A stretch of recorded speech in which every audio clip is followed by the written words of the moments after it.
Okay, I have 12 noon, which is our starting time. Jen, is anybody else in the waiting room, or are we all set? Look like we're all set. I'm going to ask people to mute so we don't have background noise, and we'll have lots of opportunities for questions. But be sure you're muted. So I'm hearing some stray sounds from a couple places. Good afternoon. My name is Alan Fox. I'm the Ingham County Treasurer, and we've invited you here to talk about how the tax auction process that's coming up works.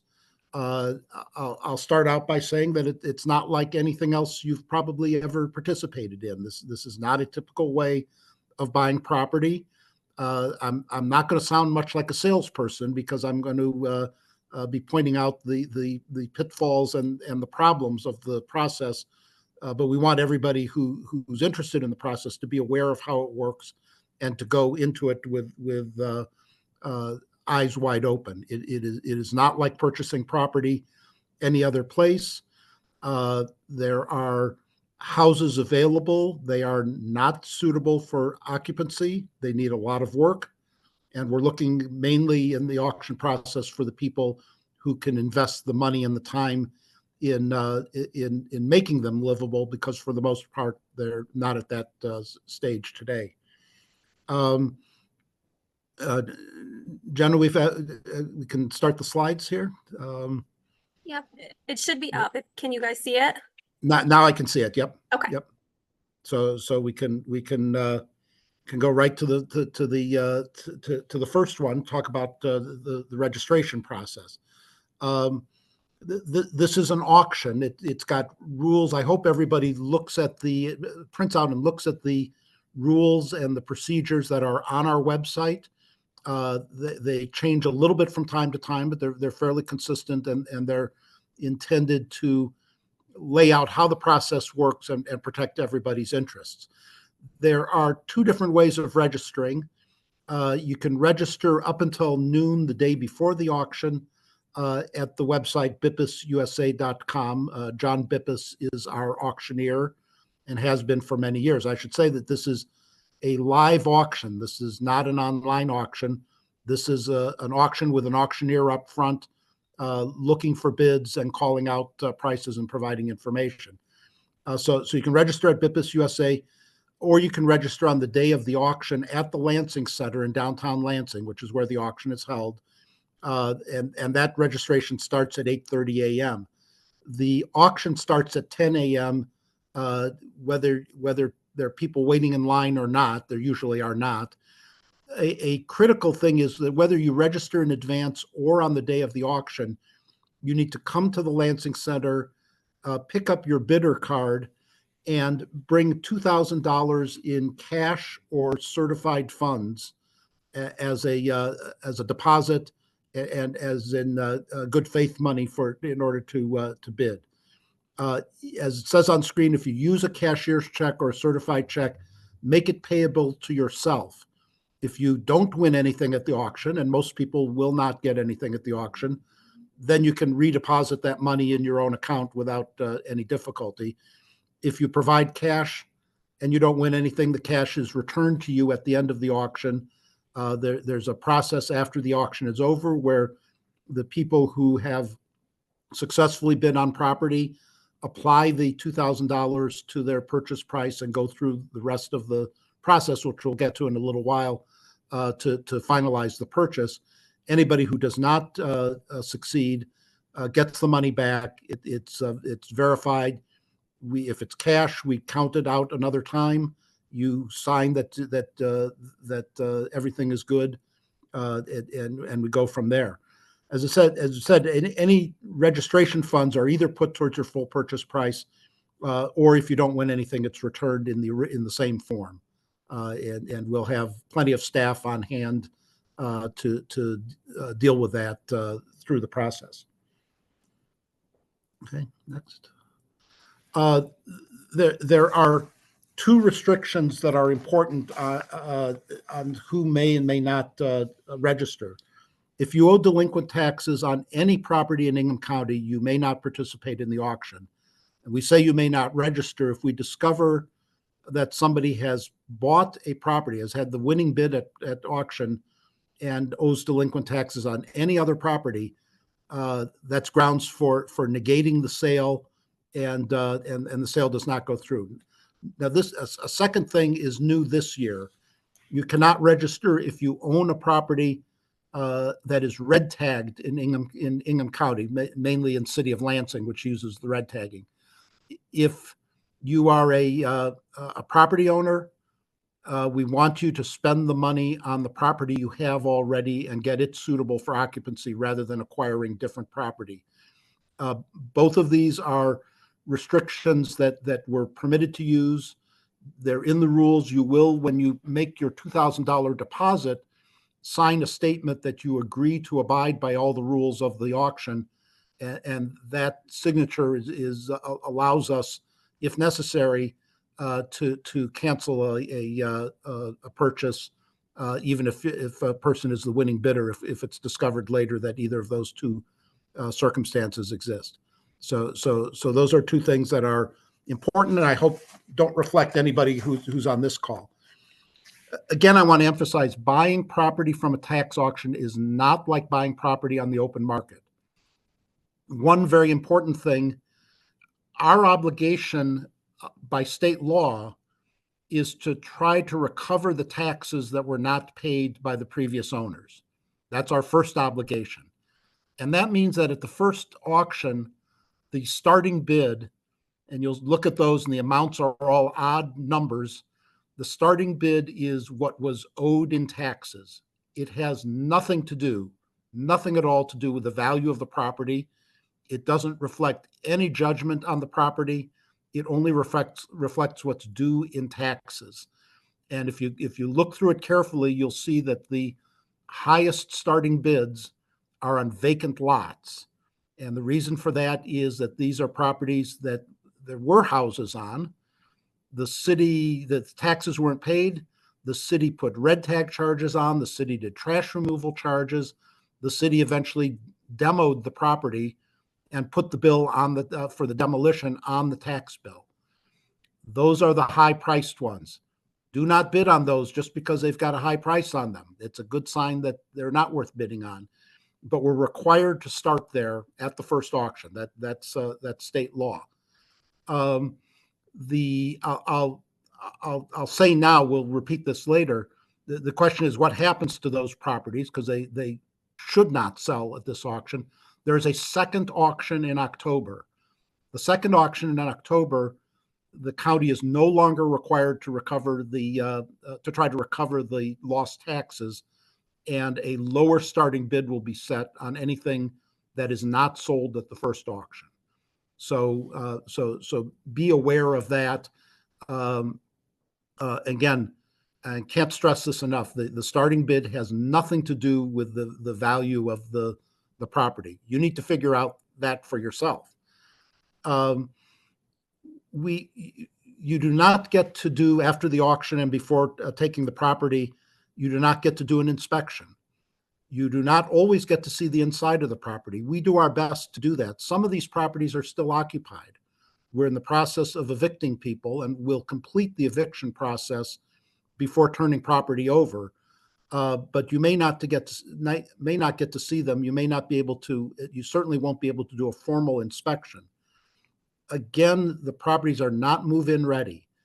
You should not be thinking about bidding on a property thinking it's going to be your home soon.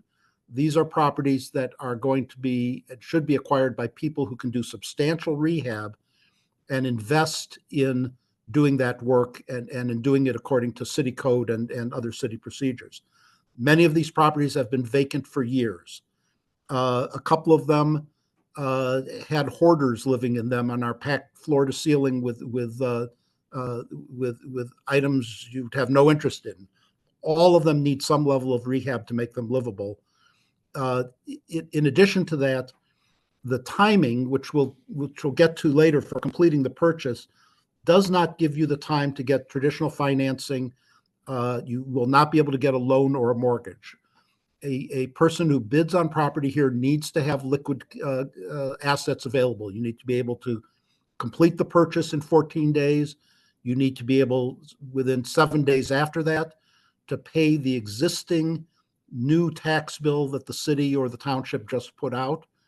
And you probably need to start investing pretty quickly in the rehab, or you will run afoul of all of the city's desire to get property back on the system as quickly as possible. Now that's a more complicated piece, but the city will come down on buyers who buy property and especially if they've already been red tagged, and most of these have been red tagged. They will come down on you if you buy them and hold them. They want to see action. They want permits pulled. So the particular properties in this auction, and it varies every year. We have 43 properties that are being offered. They're offered in the order that they're listed in the auction packet. So take a look at that. I'll add to what's on the screen. One of the items, I want to say item 6, which is on Delta River Road. If you have an older version of the list, you may not see this. That has been pulled from the auction. It is not available. This was a circumstance where we had an elderly couple that did not respond. We were finally able to get through to them and save the house for them. So that's not on the market because we're keeping the couple there that lives there, that belongs there, that has invested in it. And that's always been our first priority in this office, is to keep people in their houses, which gives you an indication that if we foreclosed on something, there are serious issues with it if we're not able to keep a family in their house. So item 6 is not being offered. Item 37, which is an industrial property south of Williamston, is going to be sold separately on the site of the facility at 2 p.m. The same day. If you're interested in that parcel, you still need to register. If you are interested only in that parcel, we will figure out a way to register you on site. But if you're coming to the auction and you register and you're still interested in that site, the critical thing is not to check out at the end of the on-site auction, but to leave the deposit with us. We'll work all that out. I can't imagine there'll be more than a handful of people interested in purchasing it. I'm going to silence my phone now, which I forgot to do. There we go. So anyway, we'll work out the details of that, but that'll be on site at 2 p.m. Altogether, there are 17 vacant lots, many of which have had structures on them at one time or another, but don't anymore. 24 residential structures. There's a commercial structure which is on Jolly Road, near the corner of Cedar, and the industrial property that I mentioned near Williamston. By law, any prior liens on property, other than the exceptions that are listed there, are canceled by the order that foreclosed the property. And so if a mortgage company no longer has the right to collect the mortgage, and anybody who has any other lien that's against the property doesn't have the right to collect it against the property. These are as clean as we can make them under state law from anything prior that reduces the value or reduces the ownership of them. And we'll get into some more details about that later.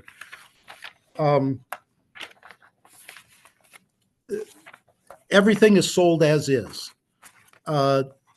These are again, they're not properties that we bought and have managed in any way. They were acquired through tax foreclosure, and that is a form, legally speaking, of adverse possession.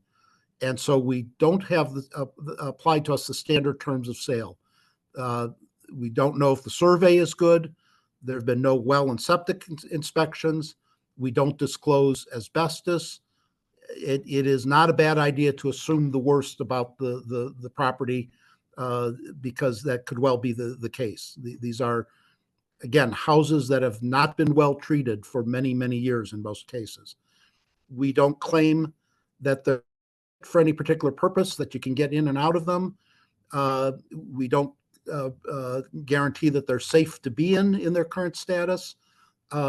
We really don't know a lot about them, and it's up to anybody who purchases them to have done the research, to have figured out what the circumstances are, and to make your own decisions about whether it's an economically wise decision to buy them.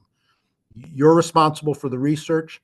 We can give you some ways to look at that, and some resources. One of the things that we do that most other places don't is we will have open houses for, I think, a little over half the properties. Some of the other properties you can ask to get into. A few of them we can't get you into. A couple of them, there's one that we're not doing an open house. We couldn't get into it. We could not find a footstep inside the house because of its condition. So it's up to you to do that research as best you can with the resources that are there. Know what you're buying. There are no refunds. There are no cancellations of sales. This is a sale of the property, and the properties are as is. Again, don't count on it. Don't count on anything that you can't observe yourself and look at yourselves. Real quick, I just want to add in here. We do want to answer questions that you have. So if at any point going through this you have a question, you can click the raise your hand button or put it in the chat so that we don't, because sometimes you'll forget it if you wait till the end. So if you have a question, throw it out there. And if we're not going to answer it somewhere else in the slides, I'll be sure to call it out so that Treasurer Fox can answer those questions. Okay. In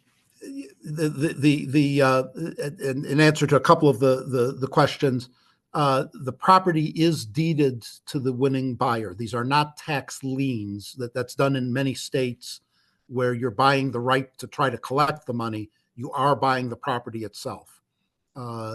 They are not, except in some circumstances, warranty deeds. But at the end of the process, and we'll get to that later in this presentation, you do have a deed to the property. It is your property.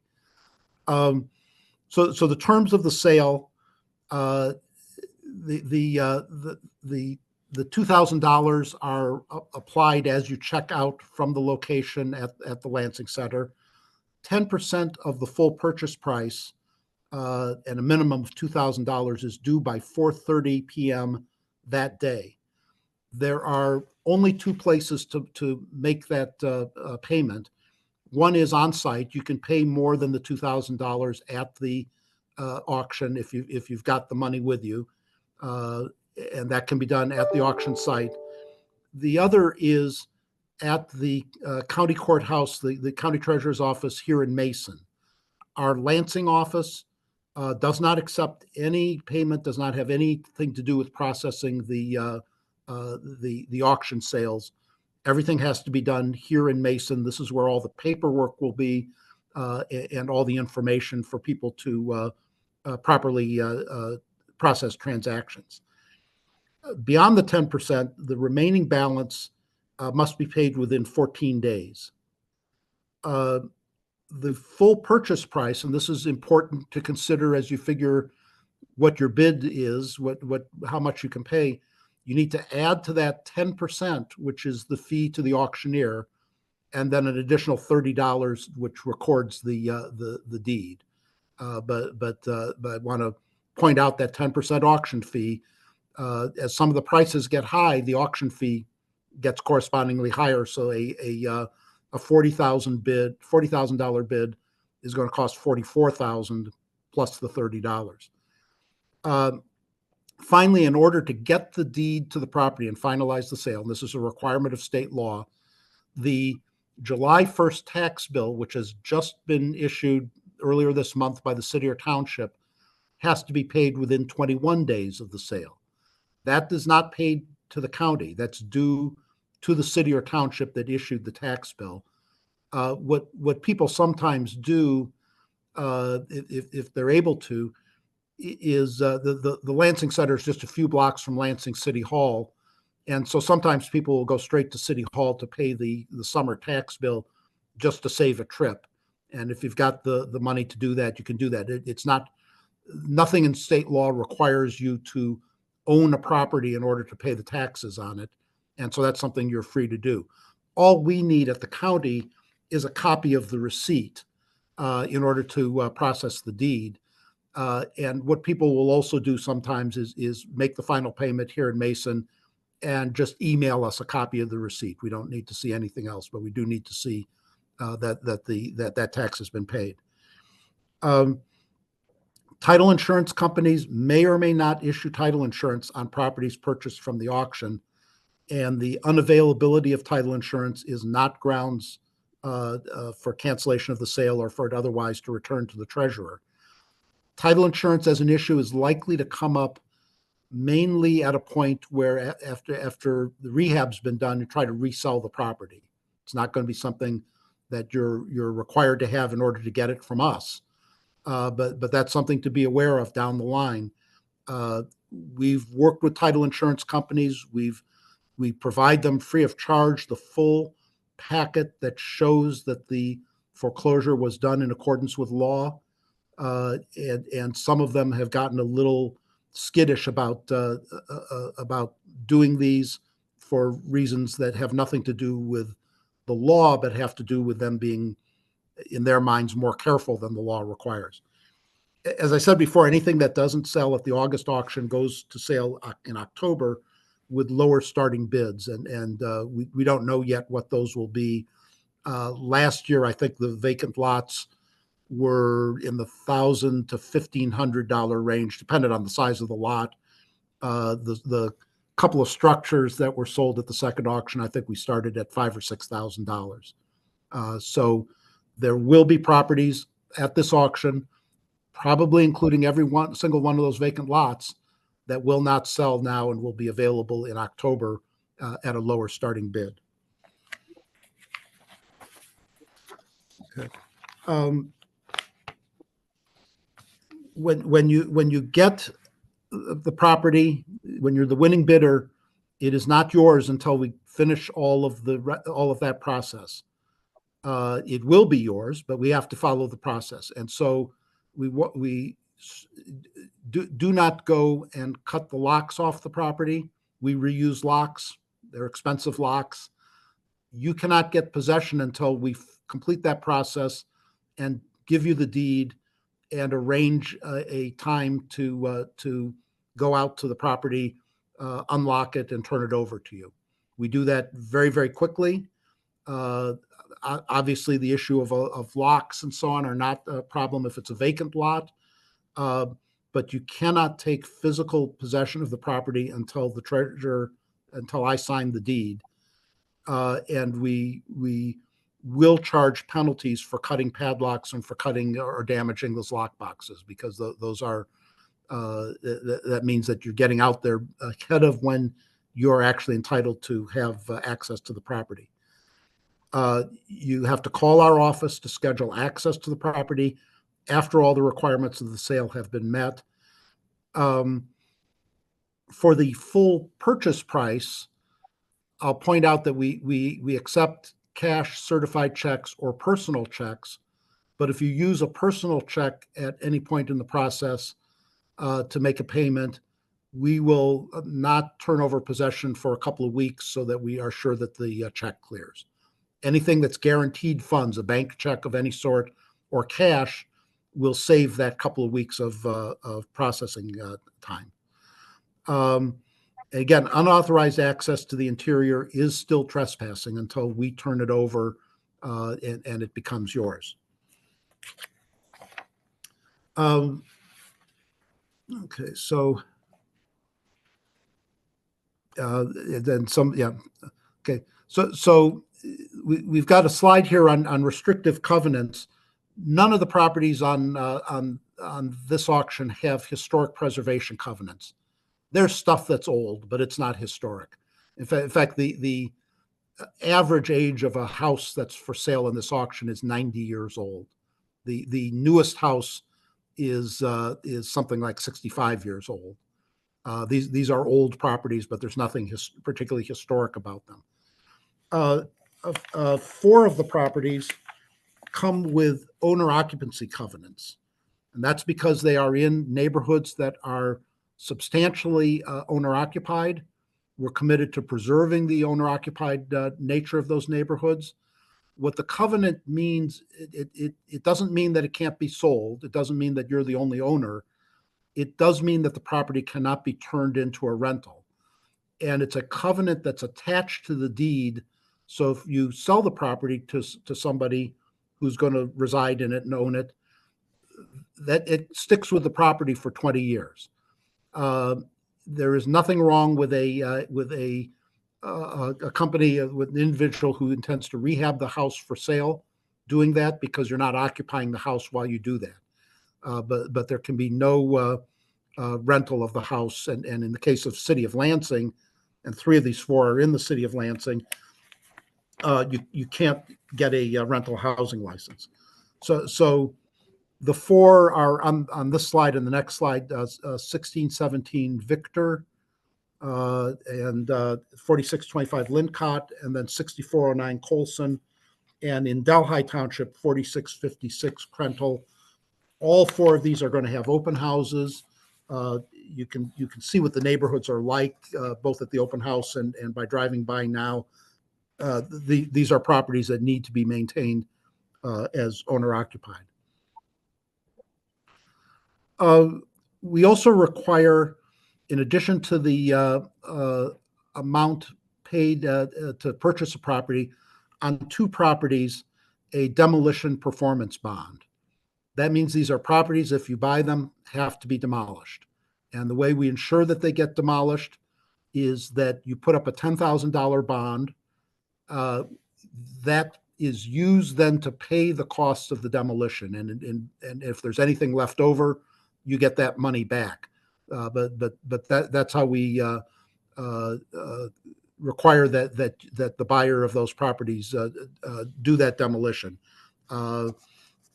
For the most part, as I said, I don't think either of them is going to cost $10,000, but hard to tell. You don't know. The 2 that have these performance bonds are 1210 North MLK in the City of Lansing. That's near the corner of MLK and Willow, and a rural property, 3300 Lynn Road, that does not have a back wall anymore and is stuffed to the brim with a hoarder's possessions. Those both need to be demolished. They really are not, they cannot be successfully rehabbed. Now, in addition to that, there's a property in Lansing at 4623 Hughes Road that's not subject to our requirement of a demolition, but is a make safe or demolish order, subject to a make safe or demolish order by the City of Lansing. City of Lansing is getting better at looking at the make safe part of it as opposed to the demolish part of it. And this is one where we're working with the city to show the property. We are hoping that it does have an open house. We're hoping and encouraging the City of Lansing to have a code enforcement officer there to talk with people about what's required, both in terms of process and in terms of the actual work. I'll tell you, the house is completely gutted. The previous owner who did the gutting didn't draw permits, and that's the reason why the City of Lansing has it in its has the property in its view. But from everything we have seen, it's capable of rehab. It's just that the city has its process. Because this one sold for $775, $3,000 for this $1 bill. So somebody's got a microphone on. Please turn it off. So it'll be it will be. I was going to say it'd be a challenge to work with the city. We're hoping it'll be less of a challenge than it's been in past years. We've been in communication with the city, and we think it makes sense to rehab it, and the city is looking at it that way. But it's something that nobody should take on without seeing the property and going into it eyes wide open and understanding what the process is and communicating with the city. The next property we want to point out is 1560 Noble Road, south of Williamston. And this is an industrial facility. It actually used to be a place where seats for Teslas were assembled. It's got a lot of stuff in it. It's got raccoons in it. And it's got an unusual access issue. If you're looking at the map, the aerial view, the red is the outline of the property. So the property goes up to Noble Road, but there's no access point there. The yellow line points to the access road, which is on the other side of the property. That goes over another firm's property. The access road is provided for by easements that have been registered with the Register of Deeds. We are discussing with the owners of the other property access to that. I've actually got a phone call from them that I haven't had a chance to return yet because it came in 15 minutes before we started. The easement is clear there. We will provide access to that building both for an open house and for the auction itself at 2 p.m. on the day of the auction. I'd encourage anybody who's interested in industrial property to consider it and look at it. I don't imagine that's a lot of the people on the call, but it has those issues with it. The buildings themselves don't appear to be in the worst shape, but that's a judgment anybody who's interested in it has to make. The access question is one we're working with the owners of the other property on to try to get cleared up so that we can get back there and show it and sell it.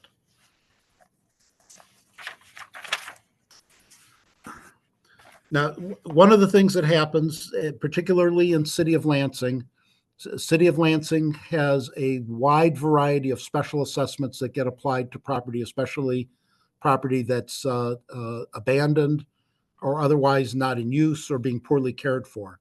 Those include grass and weed assessments, trash assessments, red tag monitoring charges, board up fees. Any special assessment that we're aware of that's been applied to tax bills or has happened recently and is not part of the tax bill, we will put into the starting bid of the property. We work as diligently as we can with City of Lansing to document those so that they're part of the starting bid and they're not hanging over the property after it's purchased. However, we're familiar with situations where the city, because it's got so many different offices doing so many different things, only discovers a charge like that months after the auction. And the law on that is that if the assessment occurred after the date of foreclosure, the auction buyer is responsible for that. We can't guarantee that those will not pop up. And so we urge everybody as part of the good judgment you use in buying a property and rehabbing it to set aside $1,000 to $2,000 just in case one of those happens. That happens on one or two properties a year, despite our best efforts. And you know, you can't tell which ones they're going to be, so you just have to figure it might be the one that you buy. We do our best to keep that up front and not have that happen, but we're at the mercy of the city a little bit on that. So some tips from past experience and from talking with people who've participated in the auctions. First, as we keep saying, do your due diligence. Learn everything you can about a property that you're interested in, and you'll make good decisions. One of the particular things that experienced auction buyers have told me they do, the auction itself, as I said, is a live auction, and we try to be very factual about things, but live auctions can get emotional and irrational. People can bid prices up. If you're really interested in a property, write down on a piece of paper what the most is that you can realistically afford, given the other costs, the rehab, the $1,000 or $2,000, and so on. Write down what the maximum is, have that in your pocket, have that in front of your eyes while you're bidding, because that judgment that you make before you're in the auction room is probably a better judgment than you'll make if you're caught up in the bids going up and up and up. And that will happen with some of these properties. But so that means you need to be able to estimate your rehab budget, do the research, talk with the city about what their requirements are. It's not only a matter of the property not being move-in ready, it's that many of the properties were built long before current code requirements. And you have to know from the city what bringing the property up to code means, which is not going to be bringing it to what used to be, but bringing it to a higher standard. So you need to budget accordingly. Ask questions. Ask our staff questions. Ask other people who do the auctions questions. One of the really great benefits of the open houses is that you have a lot of people there who have a lot of experience in it, and nearly every one of them is willing to talk to a first-time auction buyer and talk about how they look at things, what they see about the property, what pitfalls they see in a particular property, how the process works, what things to do, and a lot of them are very, very willing to help out first-time buyers to figure out best ways to navigate the process. I've learned more from them than anything my eyes tell me, because I don't have the eyes for seeing everything. Be prepared for unexpected costs. Again, we get these properties not on the open market, but through adverse possession. We don't know anything about their condition. We don't know very much about their history, and there will be unexpected surprises. And again, stress something we've said before: you need liquidity to participate in the auction. You need to be able to pay for the auction purchase out of money that you can get easily, and you probably need to start the rehab, at least to get to a point where you're pulling permits fairly quickly after purchase. This is something City of Lansing is getting stricter on, particularly if the property's already been red tagged, and you can find out from the city whether it has been red tagged. The city wants action done quickly, does not want to have so many red tag properties, and you need to be able to move pretty quickly. As I said, we have some other resources you can look at, which I think is the next slide. Yep. BSA Online, particularly for City of Lansing, will tell you, look on the building pages. You'll see what permits have been pulled, in a lot of cases what permits have not been pulled, what violations there have been, and you may be able to get some more information about what the code enforcement and building people think of the property. Both the Lansing assessor and other local assessors have some information. There's a website there for City of Lansing code compliance, which gives you some more, particularly for the vacant lots. If you want to be able to locate them, you can plug the parcel number into the county's GIS mapping. But also, if you go to the BIPIS USA site, which are our auctioneers, they have a catalog that has pictures of property, and also has, particularly for the vacant lots, exactly where the lot is located, including street names nearby, so that you can isolate where a vacant lot is and get a look at it. Can't do it with the addresses, because a lot of them, most of them, if they're vacant lots, do not have street numbers, and you can Google them and go to Google Maps or something, but it's not really going to help you find the property. Certainly not going to help you find the dimensions or the exact boundaries of the property. So use those two resources to pin down where things are. I'm going to stop talking for a little bit and see. I thought I had the chat up, but I guess I don't. Looks like we have a bunch of questions in the chat. I'm going to start at the bottom, which is a bad idea, but we'll try to get through all of them. These are not mortgage auctions. There's no redemption period. You own the property free and clear when you get the deed, and so you don't have to wait. let's see, what else do we have here? Nope. Sorry, my screen isn't scrolling up very easily. The questions about the open houses. Our open house schedule is on the website with the other auction information, including the auction packets. The auctions are going to be Monday, Tuesday, Wednesday, and Thursday, August 12th through 15th. There are 3 or 4 properties each day. We've clustered them geographically so that it's easy, and they're all from 4 p.m. to 6 p.m. They're closely clustered so that you can get to 3 or 4 of them on one day and get a good view of them. If something is not on this list, call Jenna and see if you can get in it. If enough people are interested in a property that's not on the list and it's accessible, we can do a late scheduled open house. Some of them are not accessible because there's still people in them and we haven't been able to complete the eviction yet. I'll talk about the eviction process a little bit because I think we have 3, 4, 5 properties that still have evictions outstanding. We filed the evictions already, and the process is underway. It's a little bit slow, has been for a couple of years. We will not turn over the property to a buyer until the eviction is completed. And the reason for that is that if we actually complete the sale, the new buyer has to start that eviction process all over again from day one. We're already coming on 4 or 5 months since we started the evictions without having people out. And if you have to start it now, you're going to go 4, 5, 6 months before you can get people out. The people we're getting out are generally squatters and other people who don't have rights to the property.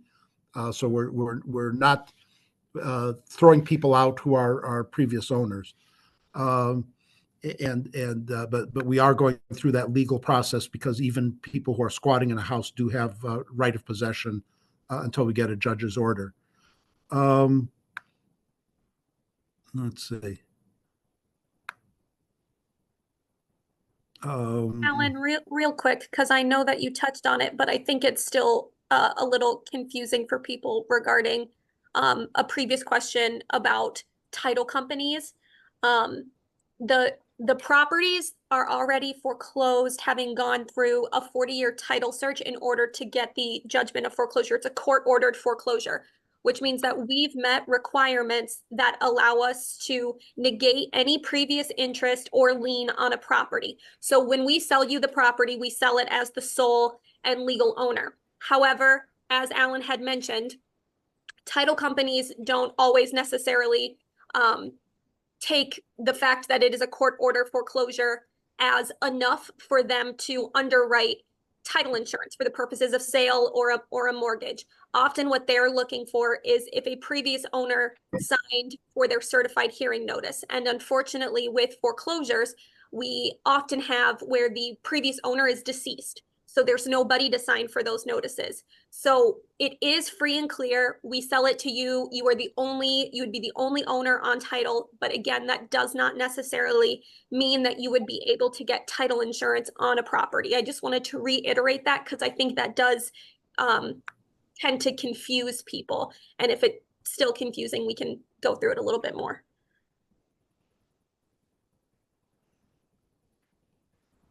Okay. I just from glancing through the comments through the chat, I think we covered all of the questions that are there. But there's one additional question, Alan, that just came in. It says, "Can you please go over how to calculate how much property taxes will increase after the auction in the next tax year?" That's a good question, and I wish there was a simple answer to it. The state, the property value will uncap, meaning the taxable value will be equal to the state equalized value. Anybody who's got a property in this kind of condition, in my mind, ought to consider appealing the valuation of it once they own it, because the property is not live-in ready. But that's a separate question. Because these parcels have been owned in many cases for a long time by the previous owner without a property transfer affidavit, often the taxable value is a lot below the current state equalized value. State equalized values are going to go up with inflation next year, probably another 3 or 4%. The taxable value will jump to being the SEV effective for the 2025 tax year. And that's going to happen with anything that sells in 2024. How much that is going to depend property by property, because some of them haven't turned over in 30 years, some of them turned over 10 years ago. But what you want to do for figuring what the change in taxable value is look at that gap between the current taxable value and the current SEV, or state equalized value, and add a little bit to the state equalized value. That's going to be the taxable value for next year. SCVs are published. Sorry, Alan. The SCVs are published on BIPIS's website in the auction packet, so that information is easy to find. Okay, now I was going to tell you where to find it on the internet, but it is in the packet. That's right. So that's going to be the basis of the taxes. Now so that'll tell you what the value is that's taxed. For all of these properties, we say what the summer tax bill is, and that gives you a starting point for figuring out what the entire tax bill is, because there's both a summer and a winter. In Lansing, the summer tax bill is typically about 80% of the total tax bill. In townships, it varies tremendously. It's closer to 50-50, but sometimes the winter bill is more than the summer bill. But you need to look at the particular township to get a sense of that.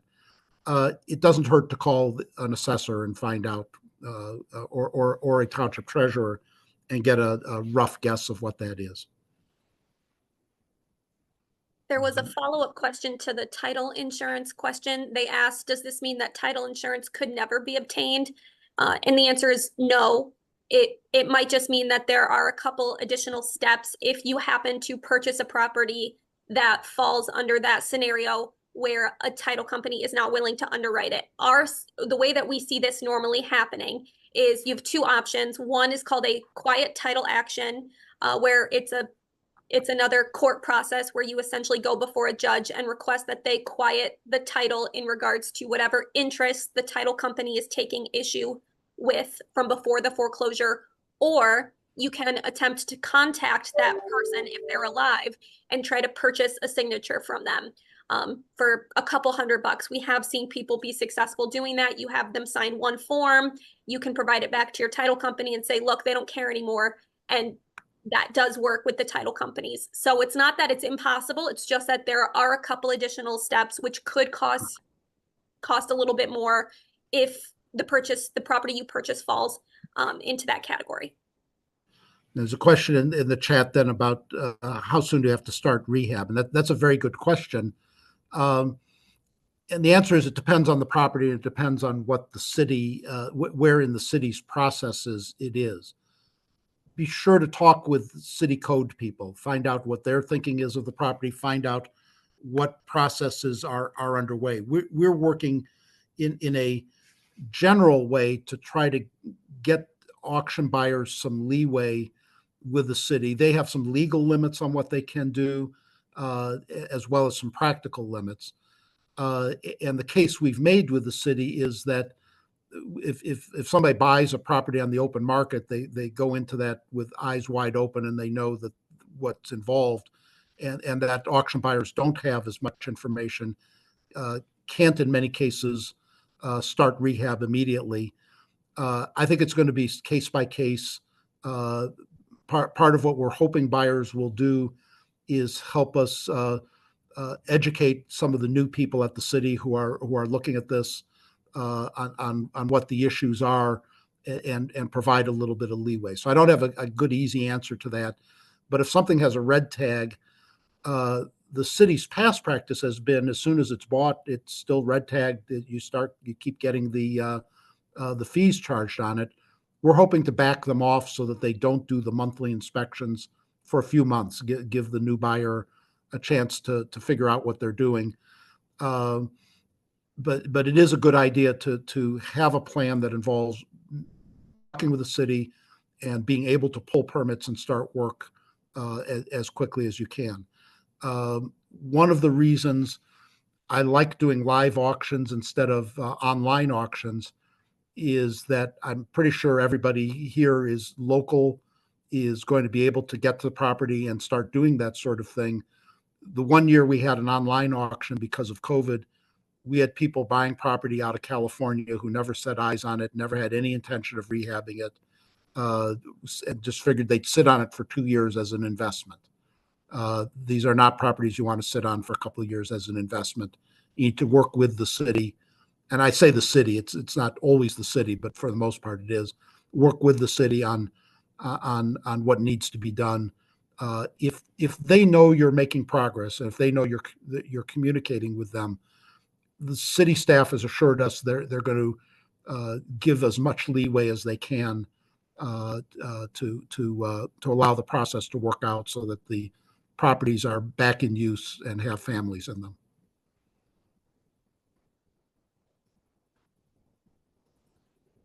Anything else? Any other questions?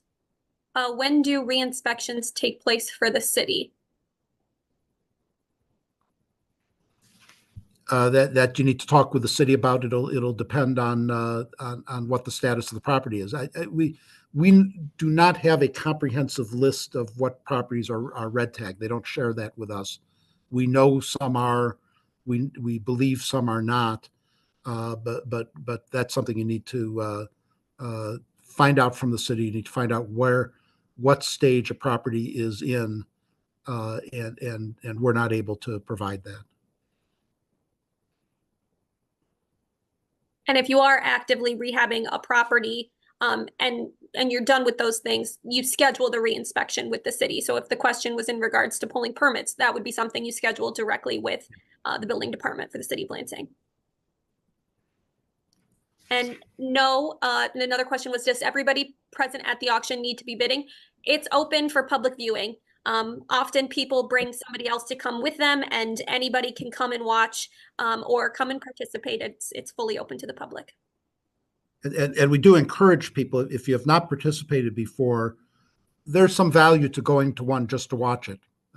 If there's not a property you're interested in, if this is something you're mulling over doing in the future, there's going to be another one just like this one, August of next year. There'll be more tax foreclosures. And you can, I've talked with people who have done that, who've gone to one just to see how it works before they dive into it. And that's not a bad thing to do, but it is open to anybody in the public. You cannot bid unless you pay the $2,000 or not pay, make the $2,000 deposit and get a bidder's card. Talk a little bit about the bidding process. As I said, we've got John Bippus up front calling out dollar amounts and looking for bids. We've got 4, 5, 6 of us trying to, at most, trying to spot bids as they're made. You make a bid by raising your card, your numbered card, so we can see the number. We strongly suggest that you be very obvious about your bids so a bid is not missed. We will, in the end, record at the end of bidding on a particular parcel, record 2 things. We'll record the bidder number. That's how we track who it is who has won the bid. If there have been multiple bids on a property, we'll also record the second person, the person who was the last person out. They're the backup bidder. If something goes wrong with the first person's purchase, we've said you can't cancel, you can't do this, you can't do that. But it happens occasionally. The first person does not complete the purchase, and then the option is to that second person who can buy it at the amount that they bid, not at the amount that the person who outbid them did. But please, if you're bidding, be clear about the bid. It's a large room. We have had as many as 300 people sometimes there, not 300 bidders, but 300 people. It's a large room.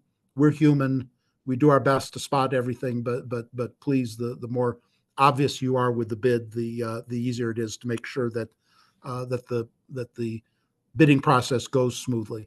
Our auctioneer, does not rattle off numbers fast. It's not a Wild West cattle auction. We try to keep things slow. He will, if you make a bid and there's been a little bit of time and you think maybe you're not the high bidder, he won't accept another bid from you if you're overbidding yourself. He'll remind you that you're the current live bid, and he will stop you from increasing your bid when it's not necessary. The only time we'll go fairly fast is on those properties that nobody should bid on, the $93,000 vacant lot, the $40,000 vacant lot. We will go fairly quickly over those, but that's because we don't encourage bidders and hope that nobody thinks that anything is worth that kind of money. But when there's live bidding on a property that there's interest in, it goes slowly enough that you can track what's going on and keep track of what the current bid is. We had another question. If a property does not sell that is supposed to be owner occupied, does it resell as, I'm guessing this means investment property, so I'm guessing without the owner occupancy covenant? To my knowledge, that's never happened, but we would have to think about that.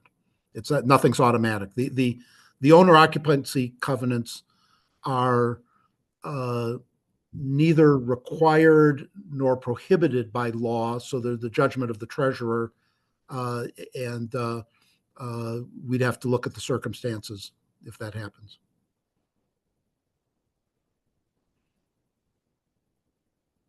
Any other questions? Anything we didn't touch on that you might be curious about before we call it a day? And we do, all of the open houses have an agent of the treasurer's office there. So if you go out to the open houses and you think of a question down the road, keep it in mind, ask when you get there, and they'll do their best to answer it or direct it to somebody who could answer it for you. We want everyone to go into the auction feeling fully prepared to take on whatever property or investment you guys are looking for.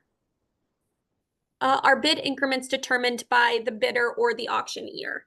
They're determined by the auctioneer typically. You do have the option to call out a larger increase if you're trying to jump the bidding, but typically it's controlled by the auctioneer. And is there a limit to how many properties you can buy at one auction? There is not. Just however many you win on, or the winning bidder on.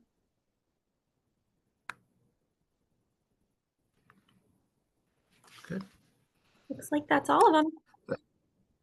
Thank you, everyone. Hope to see all of you at the open houses. I really strongly encourage you, again, even if you're not, even if this is not for you, if you think it might be in the future, get a look at what the properties are, so you have some context for what we've said, and we will see you at the open houses and see you at the auction. Thank you very much. Thank you, everyone.